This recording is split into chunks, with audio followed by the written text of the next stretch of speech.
নমস্কার দর্শক বন্ধু, আমি তাসফুজামা ব্লগস আবারও একটা তোমাদের নতুন তথ্য জানাবো বলে আমি চলে এসেছি।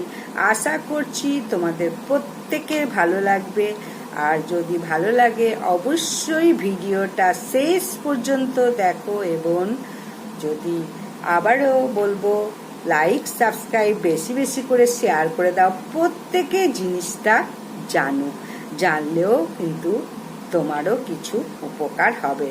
অম্বুবাচী চলাকালীন ভুলেও কতগুলো খাবার কিন্তু মুখে তুলবে না, তাহলে কি হবে, সারা বছর নতুন বছরে জ্বালা যন্ত্রণা কষ্ট পেতেই হবে, এতে কোনো ভুল নেই।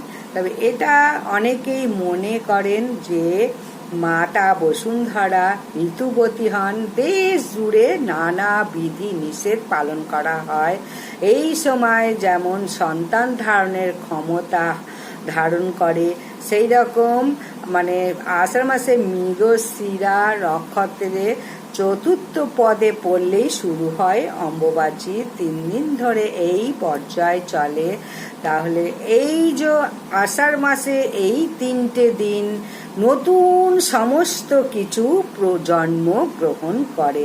ঋতুস্রাবের পর যেমন নতুন কোনো কিছু শুভ সংবাদ পাওয়া যায়, ঠিক সেই রকম আষাঢ় মাসে 7 তারিখেও নতুন সমস্ত কিছু সবুজ শস্যে ভরে ওঠে। তাহলে আষাঢ় মাসে প্রত্যেক বছর বাংলার 7 তারিখেই অম্বুবাচী পালিত হবে, এটা কোনো এদিক ওদিক হবে না। তাহলে আর কটা দিন বাকি আছে? এই সময় অনেক বিধিনিষেধ পালন করতে হয়। সন্ন্যাসীরা বিধবারা এই বিধিনিষেধ পালন করে, কিন্তু গৃহস্থদেরও কিছু কিছু নিয়ম বিধিনিষেধ পালন করতে হয়। এইগুলো যদি পালন না করো তাহলে সারা বছর কষ্ট যন্ত্রণা ভুগতে হবে, সংসারে অমঙ্গল হবে। তাহলে আজকে বলবো কি কি খাবার খাবে না, তাহলে এইগুলো যদি পালন করো সংসারে সুখ শান্তি সমৃদ্ধিতে ভরে উঠবে। জ্যোতিবতী বিধবা সন্ন্যাসীরা গরম খাবার বানিয়ে গ্রহণ করতে নেই এই 3 দিন। তারা সাধারণত ফলমূল খেয়ে দিন কাটায়। তাহলে এই ঋতুবতী হলে ধরিত্রীরা কোনো খাবার ধরতে পারবে না বলে তাই বাসি খাবার তৈরি করে রাখে এবং সেইগুলো খায়। তাই অনেকে বাসি খাবার বেশি খেতে পারে না, তাই ফলমূল খায়। তাই গরম খাবার খেতে পারবে না এদের জন্যই। সাধারণ মানুষ গৃহস্থ মানুষদের ক্ষেত্রে কিন্তু এটা প্রযোজ্য নয়, কিন্তু খাদ্য খাবারের বিধি নিষেধ আছে, যারা অম্বুবাচী করো বা না করো।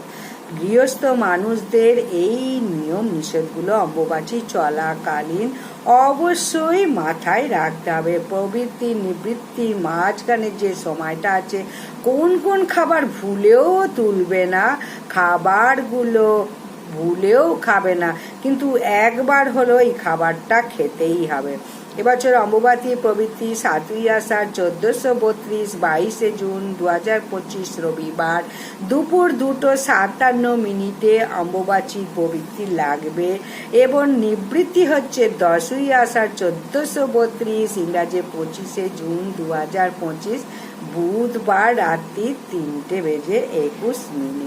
তাহলে অম্বুবাচীর নিবৃত্তি হচ্ছে রাত্রিরে তো আর কেউ কিছু করে না, কিন্তু রাত্রিরে যখন তাদের অম্বুবাচী ছেড়ে দেয়, প্রত্যেকে যারা অম্বুবাচী পালন করে বিধবারা, তারা কিন্তু এই সময় স্নান করে সকলকে সিঁদুর পরিয়ে তারপরে তারা খাদ্য গ্রহণ করে বিধবারা। তাহলে অম্বুবাচী প্রথমে বলবো কোন জিনিসটা খাওয়া একেবারে নিষেধ, একদম শাক ভুলেও কিন্তু খাবে না। অম্বুবাচী চলাকালীন শাক কেউ কেনেও না, খায়ও না, যদি বিক্রিও হয় ভুলেও কিন্তু এই শাক খেও না। এর ফলে কি হয়, শাক খেলে পেটে রোগ হবেই হবে, এবং রোগ যন্ত্রণায় ভুগতে হবে, সারা বছর কষ্টে ভুগতে হবে। অনেক সময় কি হয়, কুমড়ো শাক, লাউ শাক, এটা তো মাটি থেকে তুলতে হচ্ছে না, তাহলে এটা খেতে পারি। কিন্তু না, কোনো শাকই খাওয়া যাবে না, সে মাটি থেকে তোলো বা না তোলো। তাহলে অম্বুবাচী 3টে দিন মাত্র কখনো শাক পাতা খাবে না। এরপর বলবো অম্বুবাচী চলাকালীন কখনো ভুলেও খাবে না কেউ যদি কোনো খাবার দিয়ে থাকে, রান্না করা খাবারও ভুলেও খাবে না। অশুভ শক্তি চারিদিকে বিস্তার বেশি হয়, এই সময় কেউ বানানো খাবার দিলে সেই বানানটা কখনো খেও না। বিশেষ করে আমিষ জাতীয় খাবার খেও না। রাস্তাঘাটে কোনো খাবারও খেও না।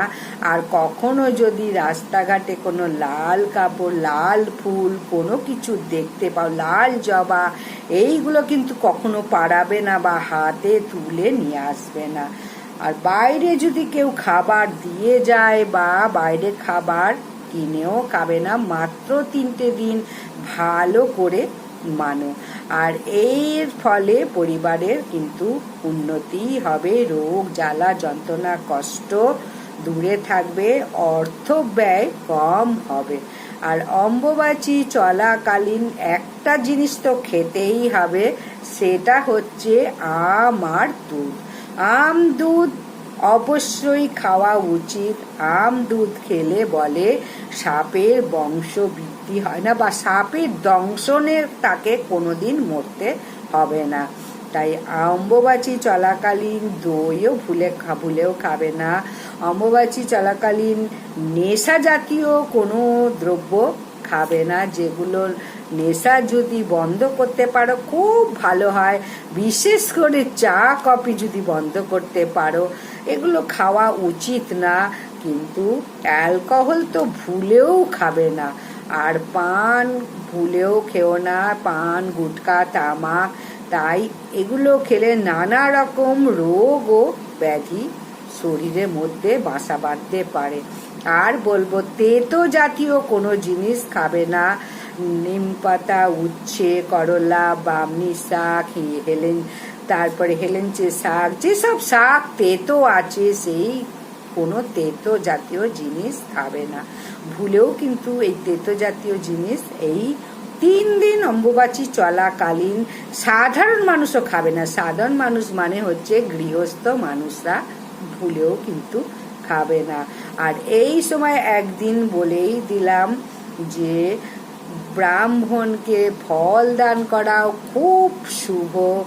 আর যদি যারা করছে এই অম্বুবাচী, বিধবা, সন্ন্যাসী, এদের যদি ফল মিষ্টি যদি দিতে পারো, 3 জনকে দিতে পারলে তো খুবই ভালো।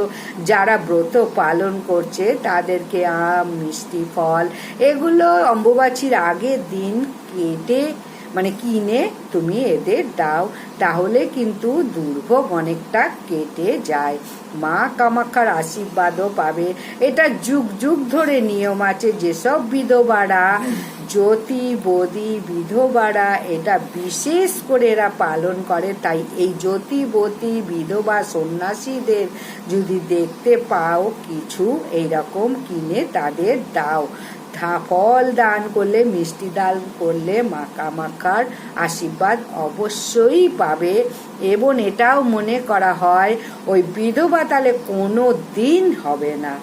তাই এই সর্প থেকে মুক্তি ভয় পাওয়ার জন্য বা সর্প দংশন থেকে মুক্তি পাওয়ার জন্যে আম দুধ অবশ্যই খাও। আবারও বলবো ঠাকুরের ভোগেও কিন্তু একদিন আম দুধ ভোগে লাগাবে এবং সেটাই প্রসাদ হিসাবে গ্রহণ করবে, কিন্তু আমিষের সঙ্গে ঠেকাবে না। মাতৃশক্তি বিগ্রহ থাকলে লাল কাপড়ে তো মুড়ে রাখতেই হবে, কিন্তু মাকে ধূপ প্রদীপ দেখাবে। মন্ত্র জপ করা নিষেধ আছে, তাই গুরু মন্ত্র জপ করো, কিন্তু নিত্য ভোগ অবশ্যই নিবেদন করো। অম্বুবাচী চলাকালীন মাতৃশক্তি যেরকমই বিগ্রহ থাকুক তাকে ঢাকা দিয়ে রাখো, কিন্তু আম দুধ অবশ্যই ভোগ দেবে মাকে। আর যদি বাড়িতেও না দাও, মন্দিরে গিয়েও আমার দুধ অবশ্যই দাও। দেখো এতে অনেক পুণ্য লাভ হবে। আর অনেক কামাখ্যা মন্দিরে এই অম্বুবাচীর চলাকালীন যায়, সেখানে বিশেষ পূজা অর্চনা হয়, মন্দিরের দরজা বন্ধ থাকে, বাইরে মন্দির ঘিরে ভক্তদের তো বিশাল উত্তেজনা এবং মেলা আনন্দ উৎসব।